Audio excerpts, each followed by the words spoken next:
kam dashur më me atë, ku më nje, dhe guri thatë, ku kam pasur shtëpi, ku kam njojtur Perëndin.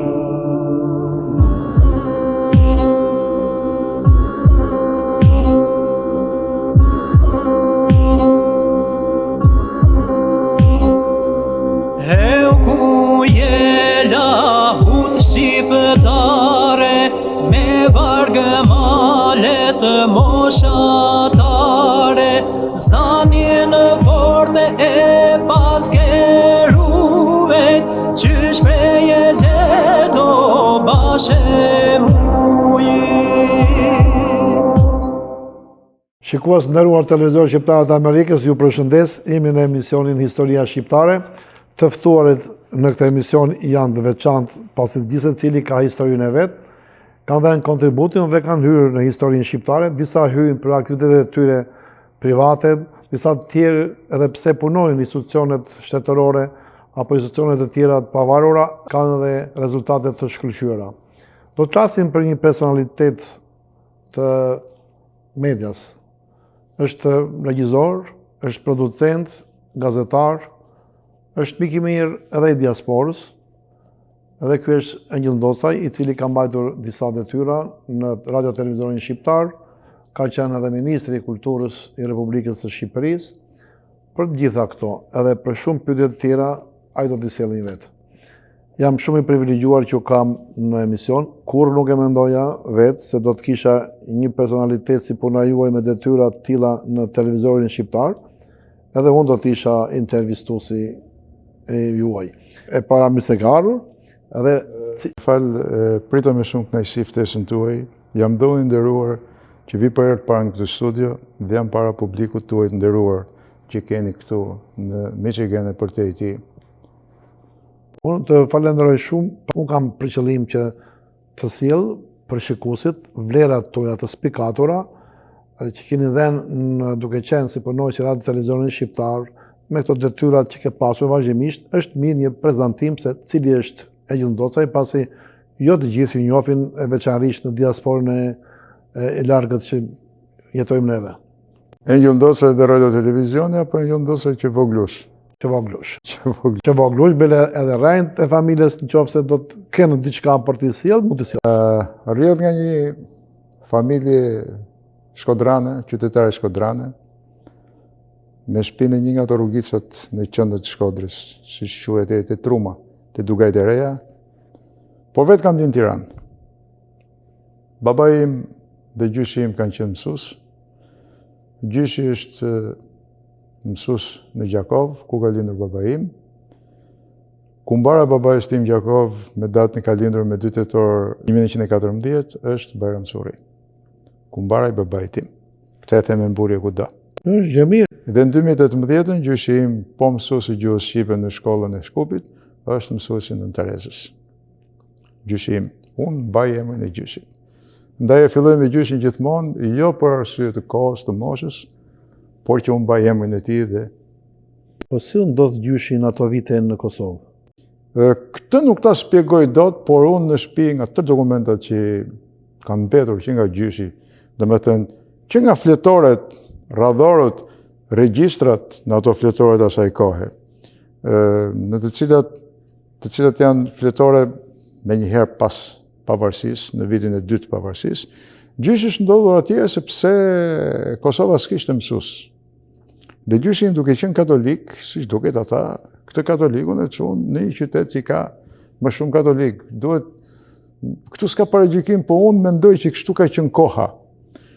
Dhe ka dhënë mësim atje, me shtëpi 100 metër larg nga xhamia, pra një familje katolike. Kjo tregon kush ishte Gjakova në atë kohë, në çarsinë e vjetër, e cila në 99 u dogji gjithë, dhe unë kur kam shkuar, e kam gjetur të rinovuar, por jo të vjetrën. Të vjetrën e kam pa në filmat e vjetër të Kinostudios dhe të radio televizionit Prishtinës. Babai im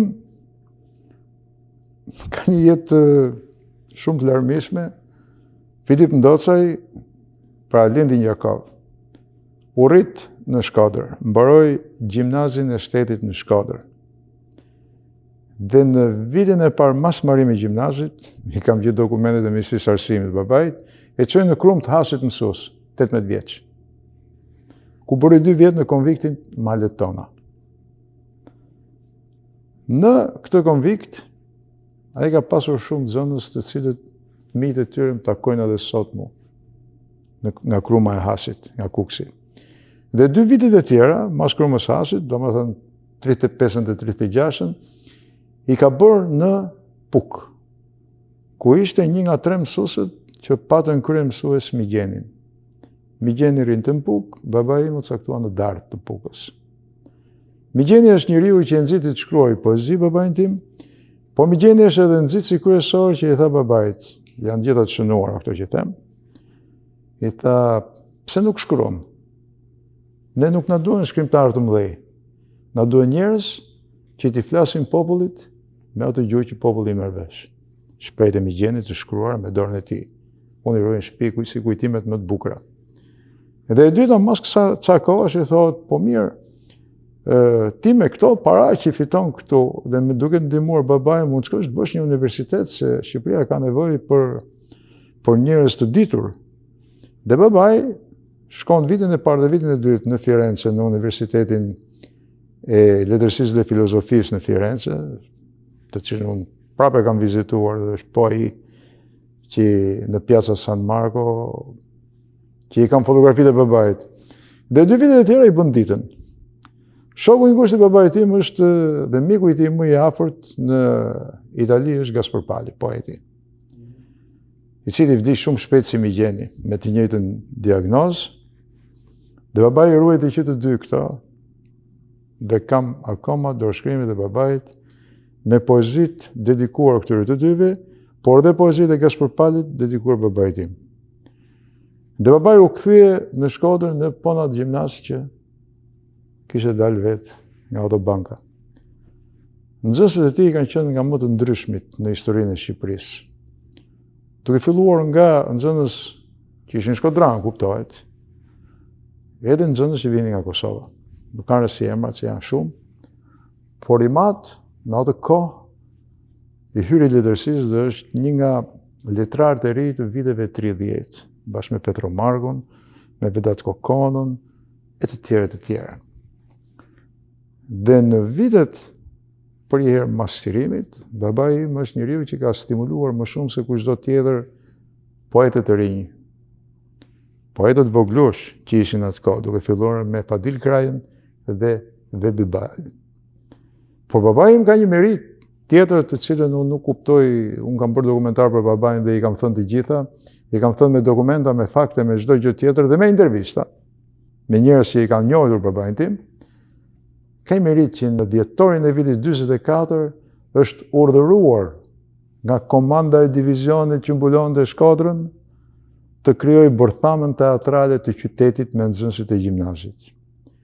Dhe babai im ka vënë në skenë disa drama, duke filluar nga një dramë që kishte shkruar vetë për Shkodrën, me 2-3 drama që ishin të autorëve rusë, dhe e fundit fare ka qenë Tartufi i Molierit, vënë me ata nxënës që më pas u bën mjeshtrat e skenës edhe të kinematografisë, një prej cilëve është Luca i famshëm.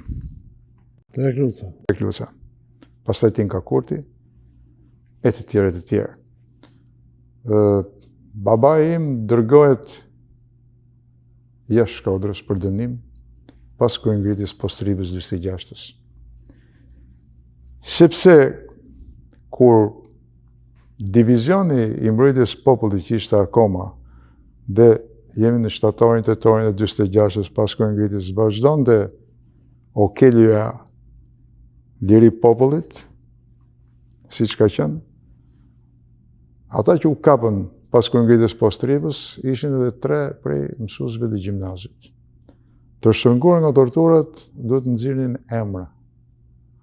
Dhe njëri prej tyre që s'kam qenë kurioz sa herë ta di, megjithë që të gjithë dokumentat kanë qenë në arkivin e Ministrisë Brendshme, kur më kanë afruar i kam thënë nuk i du me i pa, nuk i du emrat.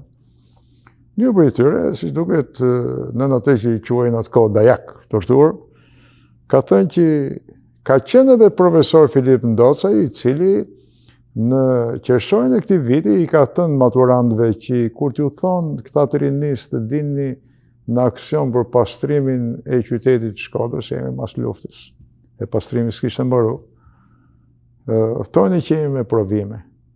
Kjo bëri që babajnë mos e fusin burg, po ta heqin nga Shkodra e ta çojnë të punojnë ngurore. Dhe pas një viti që ka punuar ngurore, kanë çuar mësues në Berat në shkollën e mesme të Beratit që ka qenë pedagogjike shkolla 1 Maj në atë kohë. Masi punoi atje 3 vjet, erdhi në Tiranë profesor në teknikumet e bashkuara që kanë qenë në Tiranë, aty që njihen derivohen si qytetin Zënësit. Edhe pastaj në universitet, në Akademinë e Arteve, derisa doli në pension, autori 7-8 librave, sa studimeve, etj. Kështu që unë përpoqja të ngjaj babait, që t'i bie shkurt.